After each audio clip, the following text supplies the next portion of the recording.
Okay, we're in chapter 3, drug interactions. This is page 62. We're looking at inducers. Inducers will decrease substrate drugs. So again, we have the chart with 3 columns. There's the interaction column, the risk column, and then the action and notes column. So first we're going to take a look at what happens with smoking. So we're going to go all the way to the bottom of the chart.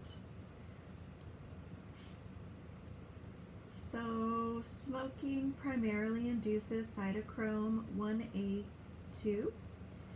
Includes smoking tobacco and marijuana.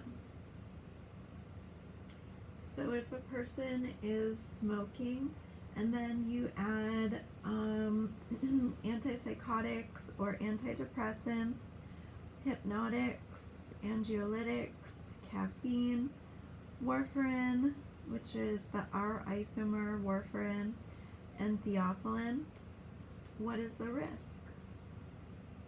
So let's take a look at maybe the current smoker. So that is in the bottom quadrant. So if this is a current smoker, which is most common, cytochrome 1A2 substrates, for example drugs, will have lower levels. Again, because we're looking at inducers, which will decrease the substrate drug. What happens in smokers who quit? So when the inducer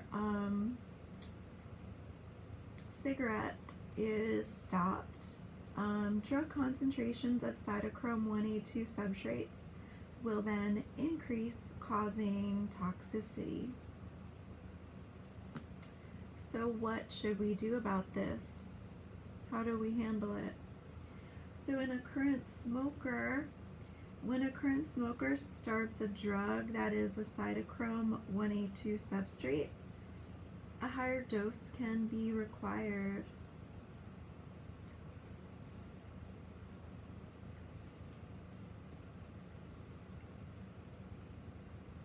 Again, due to it being an inducer. So what happens in the smoker who had quit? So we need to counsel and advocate for smoking cessation. When the smoker quits, we want to monitor the INR. If taking warfarin, but the R isomer of warfarin is a less potent isomer. It's metabolized by cytochrome 1A2, but the therapeutic range is actually narrow, and it could be affected. Also, remember that the nicotine replacement products, such as the patch and the gum, they do not induce cytochrome enzymes. Now let's go up to the top and we're going to look at anti-epileptic drugs.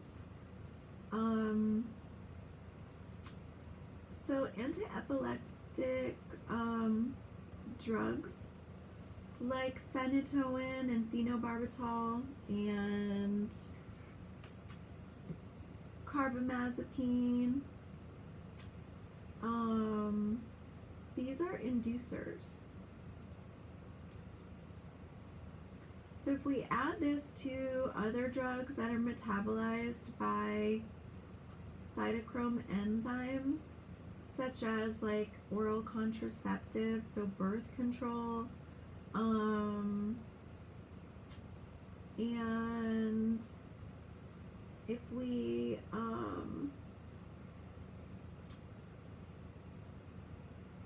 take these together, what's the risk?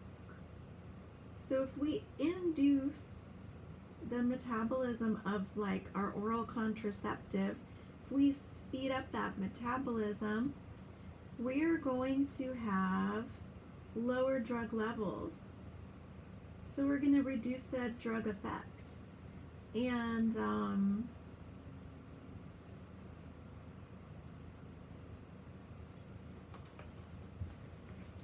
we are also going to most likely lose the effect of the anti-epileptic drug. And so we really need to make sure that we're monitoring drug levels. So we have to be mindful that induction can take up to 4 weeks to reach full effects. So we do possibly have to consider increasing the dose of the drug that is the substrate drug. So if the substrate, for example, is lamotrigine, we need to use the starter kit that begins with the higher doses. Now let's take a look at rifampin. So rifampin, if you add a cytochrome and P-glycoprotein substrate, the concentration of substrate drug will then greatly increase.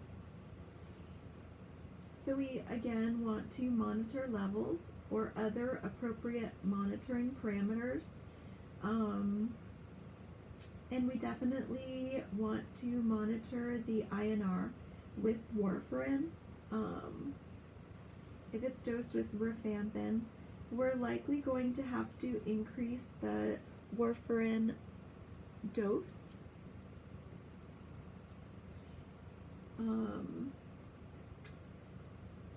We're going to move next to the cytochrome 3A4 inducers. If we add an opioid that is a 3A4 substrate like fentanyl, hydrocodone, oxycodone, methadone, what's the risk? So we have increased metabolism results in lowered opioid concentration. So analgesia, pain relief, will decrease.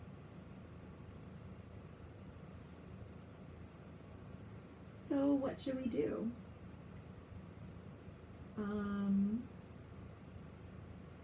If we have reduced pain relief, well, we're going to need to assess the patient's breakthrough pain medications to determine if an increased maintenance dose might be necessary. Use caution because these medications cause respiratory depression. So be mindful of the induction and lag times as well. So moving on to cytochrome 2D6 and ultrametabolizers, if we add prodrugs that are cytochrome 2D6 substrates, like codeine and tramadol. So there are no cytochrome 2D6 inducers. It is not an inducible enzyme. So let's take a look here. This is actually really important.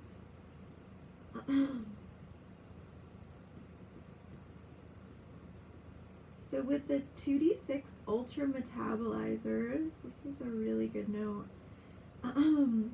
So again, with the 2D6 ultrametabolizers who produce about twice as many enzymes, the effect is similar to the effect from an inducer, and the prodrug will be converted more rapidly to the active drug. So increase the active drug concentration, which can cause toxicity, risk, and possible fatality. Alright, so what do we do? So actions that we can take. Do not use codeine or tramadol in kids under 12.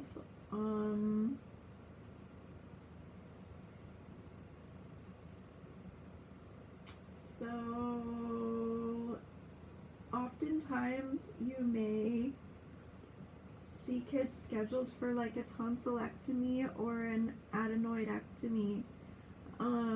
But you again do not want to use codeine or tramadol in kids that are like under 12 years old. Do not use an opioid prodrug that is metabolized by cytochrome 2D6.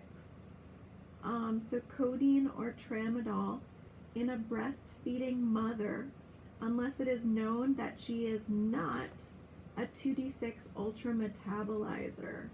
This is like, where's my, this is crazy important, the 2D6 reminder.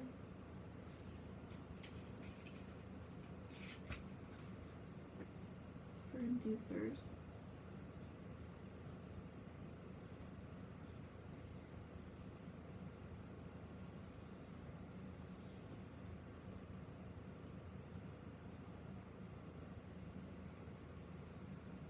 Okay.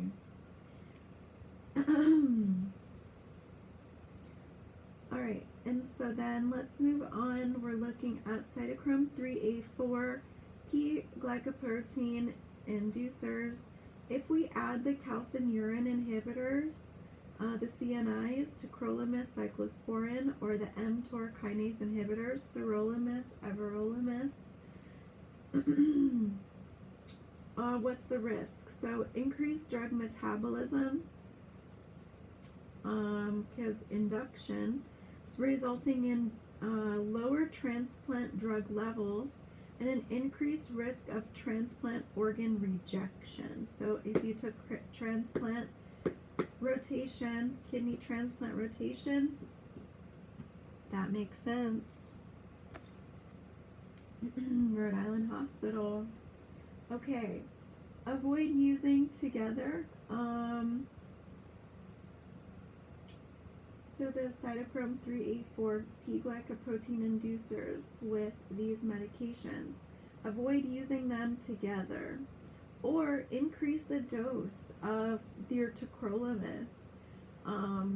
Increase the dose of your sirolimus. Do it carefully. We do not want the organ to, the kidney transplant to reject. So we also need to monitor the transplant drug levels for efficacy. That is super important.